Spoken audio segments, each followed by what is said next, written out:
এটা দিনের মতো পরিষ্কার। আমি 32 নম্বরে বুলডোজারের সামনে দাঁড়িয়ে ছি হাসিনা লজ্জায় বাঁচিনা আমি স্লোগান দিছি। আপনারা দেখেছেন আমি বরিশাল বিশ্ববিদ্যালয়ের সামনে স্লোগান দিছি। তারাই তো বলছে 32 নম্বর যারা পুরাইছে তাদের ঘরবাড়ি পুরাই দেওয়া হবে। দিনের মতো পরিষ্কার তাই হয়েছে।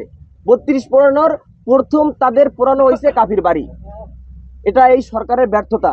আমি চাই এই সরকারের হাতকে আরো শক্তিশালী করা হোক। যদি সে না পারে ছাইরে দিয়া আস্তে করে বলুক দেশের মানুষ বিপ্লবী সরকার গঠন করুক। আপনি যে সময় আন্দোলন সংগ্রাম করছেন সে সময় তো আসলে দেশের পরিস্থিতি খুবই খারাপ ছিল, সে সময় তো আগুন দেওয়া হয়নি, এখন কেন আগুন দেওয়া হলো এই বিষয়ে? এটা তো সরকারের ব্যর্থতা। যারা পালাতক, যারা নিষিদ্ধ, তারা ক্ষমতায় তো আসতে পারে নাই। সেই অবস্থায় যদি দেশের মানুষের এভাবে আমরা যারা ফ্রন্টে থেকে আন্দোলন করছি তাদেরকে, এবং গাজীপুরেও দেখবেন, এবং উপদেষ্টা নাহিদ ভাই, আসিফ ভাই, তাদের সচিবালয়েও তো আগুন দেওয়া হয়েছে। এই সরকারের ব্যর্থতা আমি মনে করি। আমার আলটিমেটাম 7 দিন। আমি 7 দিনের মাথায় রাজপথে দাঁড়াবো। যদি বিচার না করা হয়, আমার ঘর যদি পূর্ণভাবে উঠানো